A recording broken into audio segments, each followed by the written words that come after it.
Sitting right next to me is a Mk8 Golf TCR. Now, this is a car I was super excited about and could not wait to be turned into a proper touring car and see what it could do on the racetrack. Now, unfortunately, Volkswagen Motorsport pulled the plug from the program before the car was fully developed and finished. But what we're left with is this awesome zebra print prototype that really shows what the car could have been if it was fully finished. So looking at this car, you can see it still has its camo livery on it. They didn't want people to understand exactly the curvatures of the body, but that really shows what was the development of this car underneath it. You can see different ducting, different surfaces to really make this car create a lot of downforce and a lot less drag if you look at the side of this thing. Now, in addition to that, you can see they mounted a lot of stuff really low down to the floor to lower the center of gravity. They really developed a proper touring car that was going to go against the best of them. Now, I can't wait to put on my suit, hop in this thing, and really give you guys a feel for what this car can do.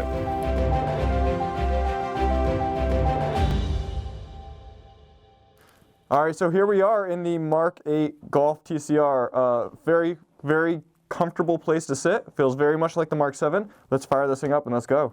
So first thing we're gonna do, main, clutch in, fire it up. A bunch of different screens. Make sure everything's working properly. There's a good one.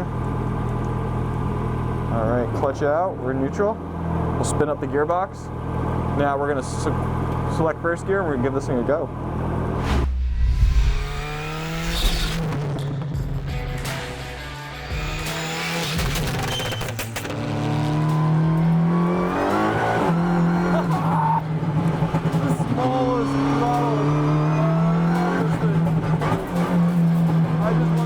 Out of the gate, the improvements made from the Mk7 TCR were extremely evident, even when driving way below the limit. The first thing you notice is the change in controls.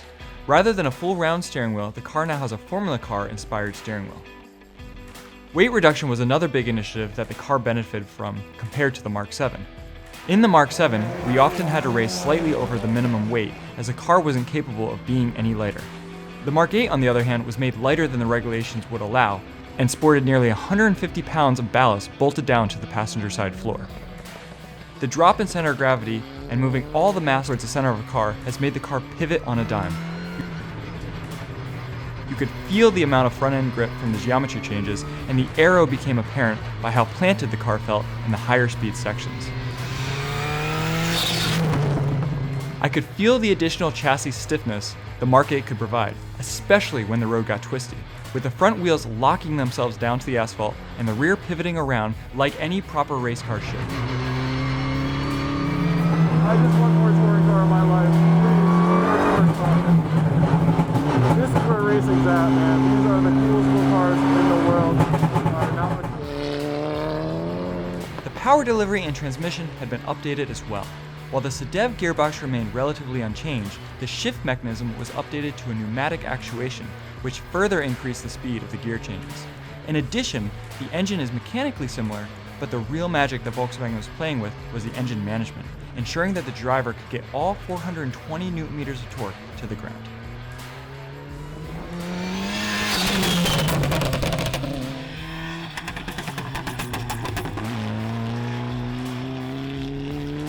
Those were no standard pops and gurgles. Instead, what Volkswagen was playing with on this prototype was an anti-lag system, or ALS, a tuning method used to keep boost pressure on standby at all times, so when the driver gets back on the throttle, the boost is already built up and ready for immediate throttle response.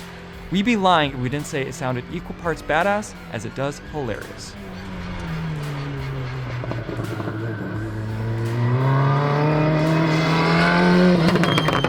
There's a balance bar on the pedal to dial in the front and rear bias, along with a proportioning valve in the rear to limit pressure spikes.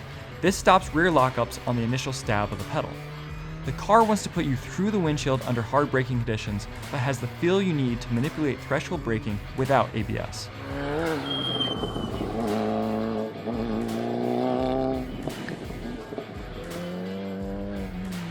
As I lapped both the SRO Proving Grounds and the main track at Lime Rock Park, I couldn't help but start to feel for the hardworking engineers and designers who had poured their hearts and souls into this Mk8 prototype.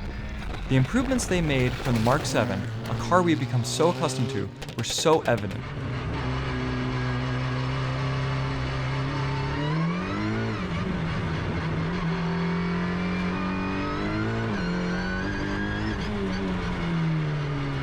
Oh Holy crap. I don't even know what to say. This car is so amazing. It is everything the Mark 7 was, plus a little bit more. Let me hop out of this thing and let me talk to you guys about it a little bit. You know, sitting in this car, it really reminds me of the Mark 7 a lot. But then you look around and you see all the things that have just been, the edges that have been polished. Wow, you sit so low, I can barely see like the mirrors. My eyes are at the level right here. I cannot see where the front wheels are or anything like that. But the car drives so well. Like even with this who knows what setup they had on it the last test day, there's different springs, all that sort of stuff, the car just handles so well. When you give it wheel, you can feel the front just bite right in. You can feel the back kind of pop around the corners where it needs to, and then as soon as you press the throttle, it just takes off in the direction you want it to. It's a super confidence-inspiring car. Definitely feel very comfortable going mirror to mirror, bumper to bumper with people with this thing. One of the things I love about TCR is it's really a driver's car. There's no driver aids whatsoever. We don't have any traction control. We have no ABS. This is completely just mechanical feel. It's really the way the car used to be. And as you push the tilt and brake pedals and you're pushing fluid into the Alcon calipers, you can really feel everything going on. And you know, even here when you start to turn the wheel, you feel the camber changes in the front. You can feel the wheel start to lock up a little bit, and you can control it. And it's an experience that is just so visceral and so mechanical. And when you get in the groove with a car like this, it is the most rewarding feeling you can ever feel. I'm so stoked to be able to drive this car and have this opportunity. Big shout out to Volkswagen Classic and Jamie Orr for making this happen. This is really, really amazing. Now, I am a touring car nerd. I cannot wait to bring this thing back to FCP Euro, where we're going to put it on the lift next to a standard street car Mark 8, and we're going to really dive into the different suspension geometries and anti-roll bars and the center of gravity, seat heights, all of those things that they did to this car to make it perform so well on the track. Stay tuned because we're going to dive into the details and we're going to really get to the bottom of what makes this car such an awesome race car. We do more than just sell car parts at FCP Euro. Whether we're helping you wrench in your car over the weekend with our DIY content, whether we're putting really cool builds out on the road and out on the racetrack, or traveling around the country competing in professional motorsport, subscribe here to learn more.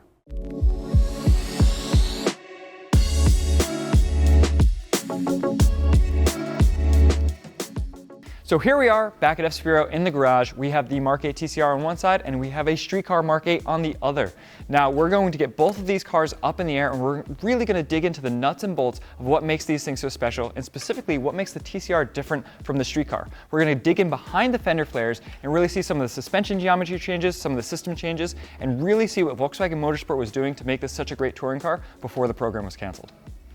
All right, so here we are under the hood of the TCR. Now the first thing you're gonna notice is that there's a lot of stuff missing. There's no big airbox over here. There's no cowl panels and trim pieces over the front. We don't have a battery over here. We don't have a brake booster. There's just a firewall back there. No ABS unit.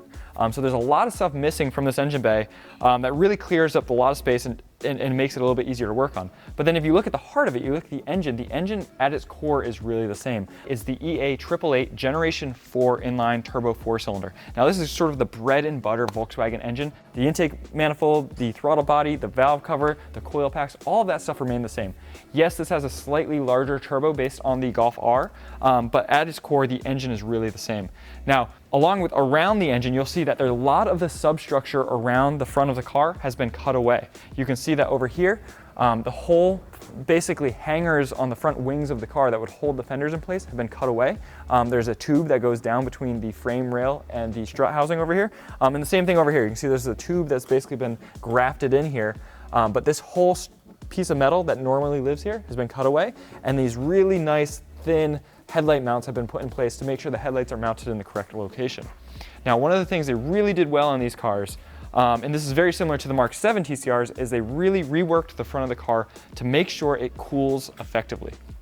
Not only cooling effectively, but reduces the drag and increases the downforce on the car. To do that, what they've done is they put a very low slung radiator in the car. On the Mark 7s, I know this was based on a European model Passat, but that radiator sits very, very low and is actually canted forward a little bit. It actually stops below the throttle body. And what that does is that allows them to mount the intercooler by itself on top, directed down a little bit. That allows to divorce the two cooling systems. So the radiator only has the air going through the radiator in it, and the intercooler only has the air going through the intercooler. Whereas on the street car, the air passes through multiple cooling elements, and oftentimes they heat and cool each other differently. So this makes each cooling element work as efficiently as it possibly can when they're divorced from each other. So speaking of the cooling system, we talked about how it is divorced. The intercooler and the radiator always have separate air moving through them. To make that work even more efficiently on the front of the car, the bumper is designed to have separate ducting. So this duct right here is only for air coming up through the intercooler, and then that exits the hood. Now over here, we have a separate duct that's bringing air into the intake system on the car that's going to be plumbed straight back to the turbo to be sucked into the engine. Now finally, the two last ducts on this car are the bottom rectangle here. This is only for the radiator, and then we have brake ducts on either side that are cooling the brakes. That's something that the street car does not have at all. They have no brake ducts on the street car. That's really a race car only thing. All right, so talking about the substructure, obviously we talked about the little piece of tube that is basically supporting through here. You can see that this inner fender is actually really a big part of the aero package and the fenders on this car. Now we'll talk a little bit more about that later, but I want to show you underneath here, you can see that there's been a lot of modification to the strut tops. This whole support panel has been welded in place here. We have a different strut top, and then if we actually bring that down, we can actually see that the engine mounts are fully solid. So the transmission mount on this side, and we move over to the engine mount on the other side, they're just basically steel plate that has been welded together. In addition to some of the substructure, I want to talk about the prototype nature of this car and the fact that this car is one of one. Now, when you look around, you can see a lot of zip ties, a lot of bungee cords, a lot of things holding things in places that probably weren't going to be the final solution, but as they were trying to develop the car, they needed ways to hold things down. So for instance, this intercooler is held down with 2 zip ties, and that's it. Now moving over to the cooling tank is also held in with zip ties. So clearly they're trying to make room in the car to really develop the car, and they were just basically mounting things. So one of the things driving the car we really noticed was that Volkswagen Motorsport paid special attention to this car and tried to get the weight as low down in the car as possible. That's going to make the car handle better, make it brake better. Now one of the things they did over here on this side of the engine, the alternator is normally mounted about right here. They've completely remounted the alternator as low as they possibly could on the front of the engine. That's going to lower the center of gravity, and that's also going to make the car handle better. Now, obviously, this is a race car. There's no air conditioning on here, so there's a little bit of stuff removed there. And in addition, we talk about this a little bit, but the turbocharger on this car is based on the Golf R. It's a slightly larger turbocharger. It's going to give it a little bit more boost, a little bit more top-end power. But remember, these TCR cars are only going for 350 horsepower, so they're really not trying to be monsters. They're just trying to be really efficient and make sure they get 350 horsepower when they need it. So looking at the aero on the street car, it's a little different than the race car. Specifically, you can see that this car resembles a lot of the Mark 7, yet there's some styling and some small changes made to it. One of the things we did notice is that Volkswagen has really utilized this top grille more for air intake into the airbox than for anything else. So they're really not utilizing this top portion of the grille for anything cooling or intercooler or anything like that. They're really using this big section down here, which some people love and some people hate, but they're using this to cool the AC condensers, the intercoolers, the radiators, everything like that. Now, in addition to that, they really want this car to cut through the air efficiently to make sure you get good fuel economy when you're traveling down the highway at 75 miles an hour. In order to do that, you can see some updates to the car where there's actually ducting that goes from here, and there's actually little vents right under here in the inner fender that are going to push air out and around these front wheels. And the wheels tend to be the most unaerodynamic aspect of a car. A wheel spinning just creates a lot of turbulence, a lot of drag, and so the OE manufacturers are really working on getting nice smooth laminar flows around the wheels to reduce emissions and make the car get better fuel economy. Now let's take a look at the TCR and see how they did that. So here on the TCR, we have a lot of the same principles, but you can see some of the things are different. So we talked about the radiator and the divorced cooling and how all of this air flows through. Obviously, we have a lot of air flowing through here, the radiator, and that's going to exit underneath the car. Everything coming through here, though, is actually going to exit over top of the car. That's going to create less air moving under the car, and that's going to be the start of creating more downforce with this machine. Now you see everything is also funneled to the center, whereas on the street car, there's a lot of ducts over here on the side and things of that nature. They really have moved everything to the center and wanted to seal this up. That's going to help them create downforce. Now, one of the things you're probably noticing is this big carbon fiber splitter. Now, this is a homologated splitter that all TCR cars have to run the same exact splitter, but the way you can effectively use this is the seal up against the bumper. And you can see that Volkswagen really spent some time to create a good solid seal. So what's going to happen is the air is going to heat here. It's going to dam up, start to create high pressure. That high pressure zone is going to push out all around, and when that pushes down, it's going to push down on the splitter, creating a significant amount of downforce. You can see that they've really worked that, and then even into the body, similar to this little fender here, you can see that's almost like a flick. They're trying to pull the car down with the air flowing up over the front of the car. Now, in addition to that, we talked about the air moving under. You never want high pressure air under the car. And the wheel turbulence creates high pressure sometimes up under the fenders. So Volkswagen has done a lot. One, this vent here that you can see is actually a 3D printed part that they were prototyping to try to release air from inside the fender. And then if you look behind the fender here, you can see that there's a big rounded area that's basically just allowing air to flow out from underneath that fender. That's going to help the car suck down to the ground and create some really good downforce. So we're talking about the fender. Obviously this inner fender is a really important part. The way it vents, you can see that I can basically put my hand all the way into the inside of this. This is going to allow all that turbulent air that's being created in the front wheel. It's going to come out here. And then to really control that turbulent air, you can see that this side skirt is pushed way down in the front and almost cuts it off. So if there's turbulent air coming out from this front wheel, it's going to take it and it's going to pass it by the door and not let it slip under the car. Really, the goal is to have nice smooth flow underneath the car. That's going to suck it down to the ground, and all that turbulent flow, you want to get it out from around the sides of the car. Now this rocker panel, this whole side skirt is really kind of made to somewhat seal the bottom of the car up and create a tunneling effect underneath the car. Keep the air from moving back and forth between the two. Now, in the regulations, they're not allowed to do full tunnels or ground effects like Formula One did back in the late 70s, but obviously this, you can see, within the rules is sealing up to the ground as much as it possibly can. All right, so as you can see here, we have the big arches that the TCRs are so well known for, these big wide arches and this wide stance. Now you can see, actually you can't really see, but I'm going to try to explain it to you. Obviously there's this crazy camo on this car because Volkswagen Motorsport didn't want anyone to see what they had been developing on this car. But what you can see is this arch comes around the top here. It's relatively smooth and goes over the top of the tire. But down here, there's a big undercut, and on the side sill, there's a big undercut here. Those undercuts are to do the same exact thing that the Mk8 front aero package does around the front wheel. It's really to push the air around and create an air boundary, a smooth air boundary around the wheel so that this turbulent air can exit the back. If I pop the door open, you can really just see how much wider this stance is. If you look right here on the door, this is where the door would normally end. Obviously, this is the addition of the new bodywork on the race car. Now, coming around the back, you'll really notice that, again, dealing with this turbulent airflow from the wheel, they're trying to section it off from the car. So this part never existed on the Mk8 TCR. There's a big long winglet that kind of comes off here to keep the turbulent air that's going on inside the wheel here separate from the smooth air coming around the outside of the wheel. Now, this would actually really amount to a significant reduction in drag, and that reduction in drag is going to allow the car to go faster down the straightaways, accelerate faster, and that reduction in drag and that smooth air around the outside is going to help the airflow underneath the car, which is actually going to increase the downforce on the car in general. All right, so now as we come up from the fender flare on the back of the car, you can really see that the glass and the rear spoiler are actually very similar to the street car.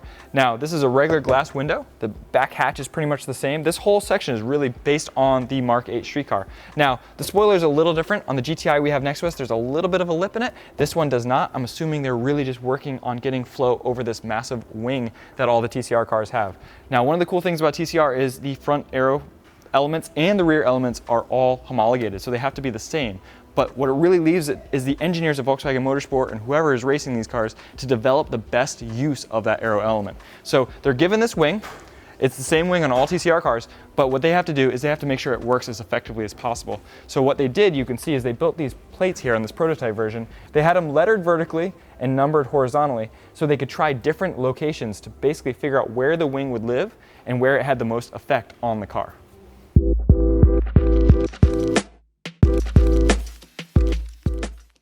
So here we are under the Mk8 Volkswagen TCR, and the first thing you're going to see is this thing is pretty much a full-blown race car. You can see we have the splitter under here. We have a big aluminum panel that's going to act as a chassis stiffening unit, but also for the aero, a nice smooth panel underneath here.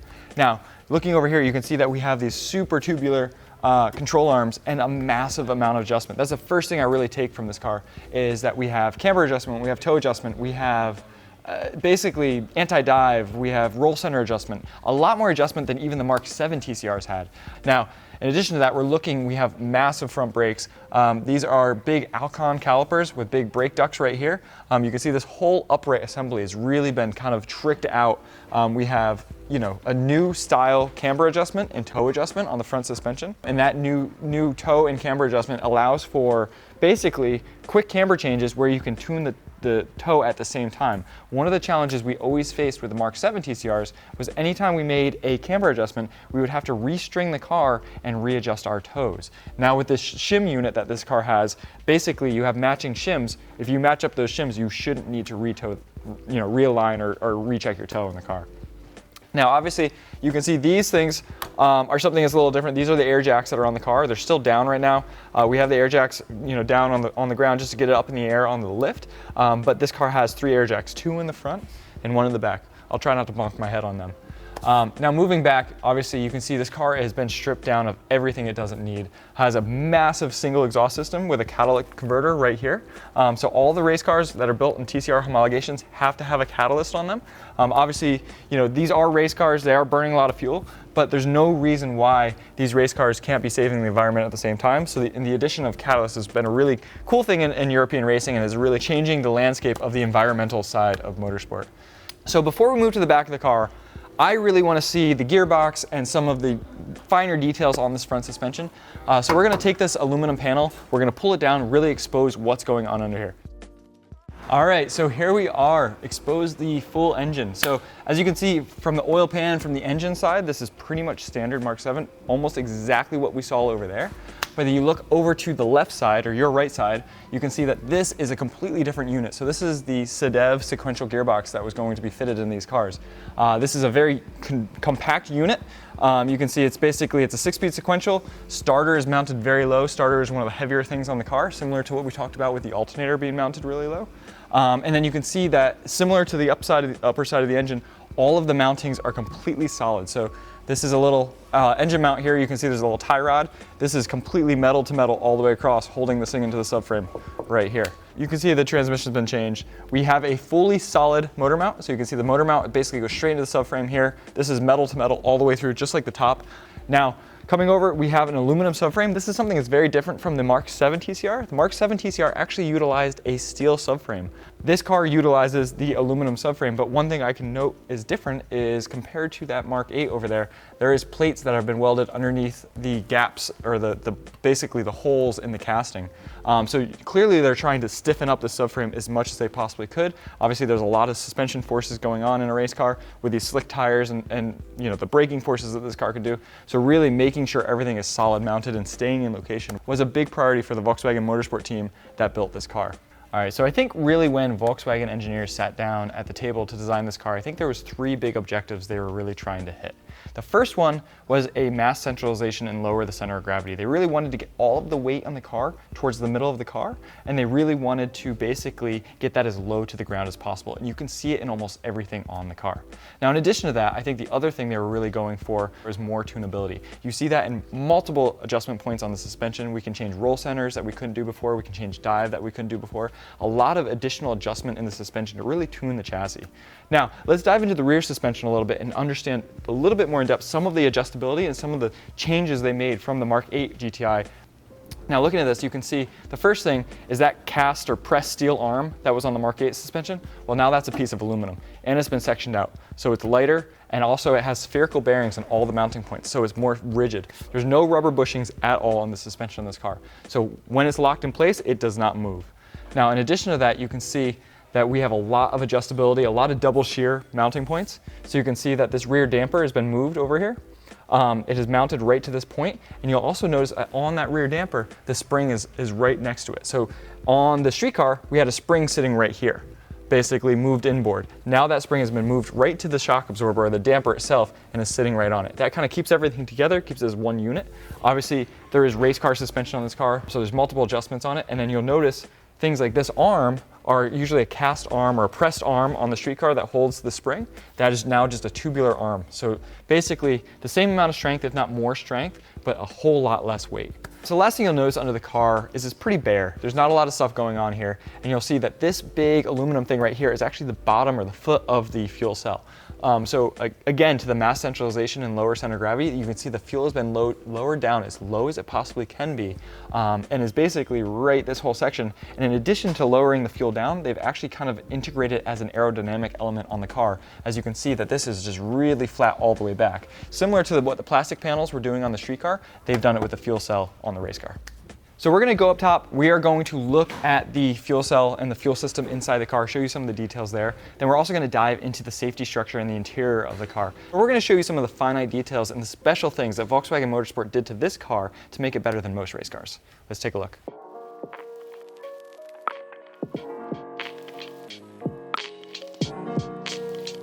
So here we are inside the Mk8 TCR, and the first thing we're going to go over is some of the different changes in this car, but also some of the systems. So obviously we talked early on about the engine bay and how bare it is, and that's due to a lot of the systems moving away from the engine bay. So you can see down on the floor here we have our pedals, we have two master cylinders, one for the front circuit, one for the rear circuit, and then we have a clutch master cylinder. Typically on a street car, this stuff is passed through the firewall, but on this car it's all mounted inside the car. Now another thing you'll notice is how far back I'm sitting. Like I said, the mass centralization and getting the center of gravity down and low and in the middle of the car was a huge priority for Volkswagen. So they moved the driver's seat really far back, and you can actually see they moved the pedals back and extended the steering column to be right where I need it. Now, in addition to that, we're a whole bunch of adjustability. So you can see with the master cylinders, we have a brake bias adjustment right here. So I can actually turn that knob and it's adjusting the brake bias as I do it right down on the pedal. We also have a poppet valve adjustment here. But one thing you will see is missing from the race car versus the street car is there is no ABS in this unit. So this is built to TCR homologation, TCR specs. In proper TCR racing, they do not use any ABS. So it's all up to the drivers to use their foot and feel the amount of grip and make sure they don't lock up those tires going into the corners. Now, you can really tell this car is a massive prototype as soon as you flip the switch on, because as soon as I turn the switch on, I can see that there's different stuff on this dash, and it's referring to Seat. This car was built in conjunction with the Seat Cupra and the Audi TCR, and you can see there's still a lot of Seat that's left on this. So the dash has some readouts from Seat. You can also see that this dash itself, the actual physical dashboard, is based on the Seat Cupra design. This does not match what's in the Mk8 GTI. I'm assuming if this car was gonna go into production, that's something they would have changed, but for now, they left it as the Seat Cupra design just to make sure they could go prototype this car and make sure it worked. Now, speaking of that mass centralization, weight down low, all that sort of stuff, you can see we have a battery down here on the floor. We have the ballast that is required right here. So this ballast can be moved front and aft. So clearly moving weight around in the big dynamic control elements of the car were a big priority for the Volkswagen engineers. And you can also see the fire bottle. This used to be mounted far in the trunk on the Mk7 TCR, is now mounted under the driver's side feet. So really bringing all the weights from the extremities into the middle of the car, making sure everything is as efficient as possible and everything's right here. We have a full cage around us. One of the things we did notice is the cage is not built all the way up to the roof. I think this was due to the fact that you were sitting so low in this car that you don't actually need the cage to be built all the way up to the roof. And by not building the cage all the way up to the roof, they are actually able to keep the weight a little bit further down in the car.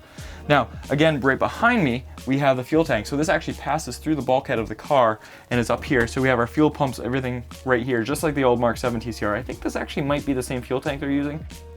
Some final cool thoughts we have about the car. Obviously, this looks like it was very much a prototype. It looks like they actually had two separate computers mounted above and below each other. So they're actually trying different electronics out on the engine while they're tuning it. Another thing I found really interesting about this car is you can actually see the anti-roll bar pass through the rear of the chassis.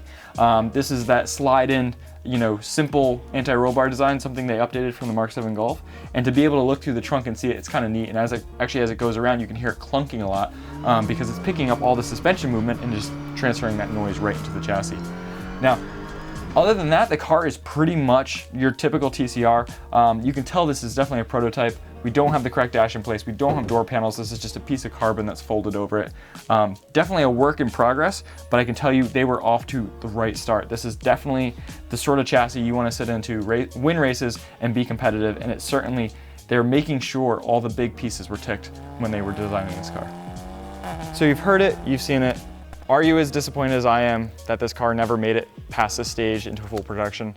If you are, leave them in the comments below. We really want to say a big shout out to Jamie Orr, Volkswagen Classic, for letting us borrow this car and letting us really share it with the world for the first time. It's a really special car. Definitely going to miss not seeing it in this garage, not seeing it in the US anymore. But if you ever have a chance to see it, definitely I suggest seeing it. It is a very special piece of Volkswagen Motorsport history. And honestly, if they're going to go out, it makes sense to go out on a bang, and they certainly did so. If you like this video, if you like the deeper understanding of this car, please give us a thumbs up. If you have any questions on something we didn't cover or maybe get too specific on, leave them in the comments below. We'd love to have a conversation about it. And as always, we'll catch you on the next one.